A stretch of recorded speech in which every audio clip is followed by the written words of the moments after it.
曹草屯的平南社区推动社区小基干的计划，即马要举办成果展览会，要甲所学到的手艺歌、甲家传素食的料理，全部展放看。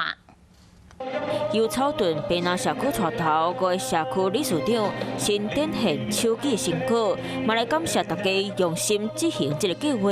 计划的特色主要就是说，他们有办理干部的培力营。那很多社区都提到说，他们办理这个干部的培力营，可以让他们就是在计划的执行上面更精进。 经过超一年推动，大家欢喜进行成果发表，展现是大人制作手工的料理。